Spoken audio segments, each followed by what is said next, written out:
Yo, what's good, Jets Nation? This is Jets Media, bringing you guys the next episode on the series I created on my channel when I break down each player on the New York Jets. And in this one, I'll be talking about tight end Chris Herndon.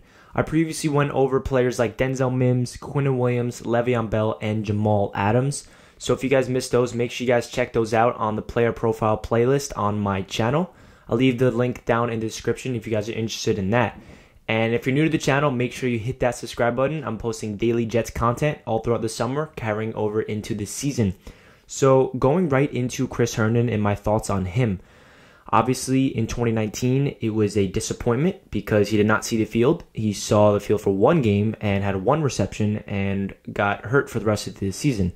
And obviously, he started the season off with a suspension. It was very disappointing because Chris Herndon showed a lot of promise in his rookie season in 2018, especially for a fourth-round rookie. Him and Sam Darnold had an immediate chemistry, and it felt like that was going to be the tight end QB duo in 2019 that was going to shock a lot of people. And I do expect him to have a breakout season in 2020, especially if he's playing all 16 games and is fully healthy and has no off-the-field issues.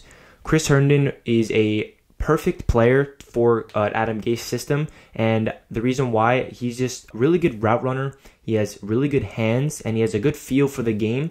What I love about Chris Herndon the most is his improvisation, and what I mean by that is when Sam Darnold's escaping pressure and he needs help, Chris Herndon knows how to break from his route and get open on the sidelines. Like, how many times do we see Sam Darnold do that in 2018, his rookie season? He's in trouble, his pressure is in his face. So you see Sam Darnold escape, and Chris Herndon somehow breaks away and gets open, and you see Darnold float the ball 20 yards down the field, and Herndon gets the reception. And that's what a quarterback like Sam Darnold needs, a security blanket, somebody he can trust to get open when it's a broken down play. So I really am high on Chris Herndon. I think he's going to develop into a star tight end in this league in the future, and he's going to have a breakout season in 2020, like I said, especially if he's healthy and playing. And his feel for the game is just really good for a fourth-round pick. We got to give Mike Maccagnan credit for that draft selection. I am not a Mike Maccagnan fan. I know most Jets fans are not, as well as we shouldn't be.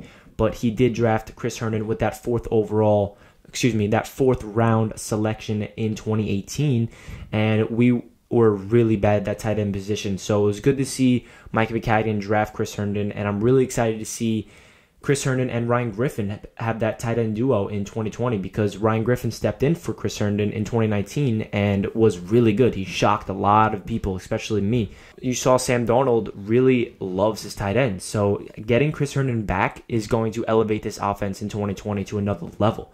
So going right into Chris Herndon's stats, obviously he has no 2019 stats, so I'll be bringing you guys his 2018 rookie numbers. He had 39 receptions, 502 receiving yards, and 4 touchdowns. These are really good numbers for a fourth-round rookie.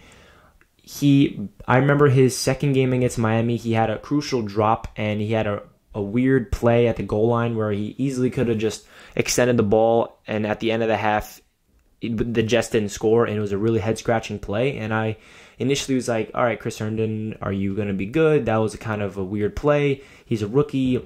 It's okay. But as the season went on, you saw Chris Herndon develop and get better and better, and his connection with Sam Darnold was just so great to see. You saw that he has great hands, because that play against the Packers and that one-handed catch, and just reeled it in and took a hit and just got up and was just like, yeah, like excited. He has that energy to him, and he has that feel for the game where you want that in your tight end. He's a big body, 6'4", so he gets to the high point of the ball. When Sam Darnold lofts the ball up high, you see him go up and get it. He does a tip drill. There's a lot of great acrobatic catches that Chris Herndon had. So these stats are really good for a rookie.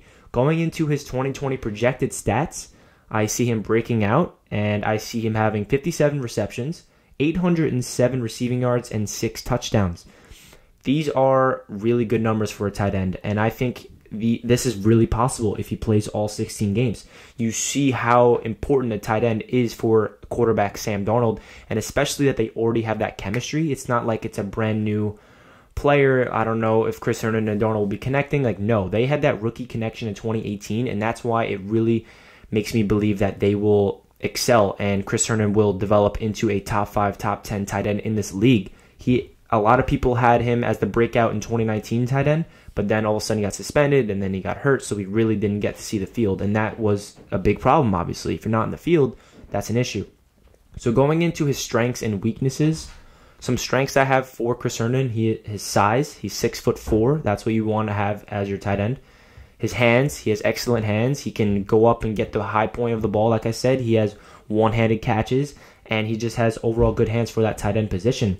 His chemistry with Sam Darnold, like I mentioned earlier as well, it's not something that we have to worry about. And having a chemistry with a young guy, and especially they were both rookies in 2018, they're both their first years in the NFL, and they had that immediate connection. So that's a huge positive that they have chemistry. His improvising, I already mentioned that as well. The way he can break through his routes when it's a broken down play.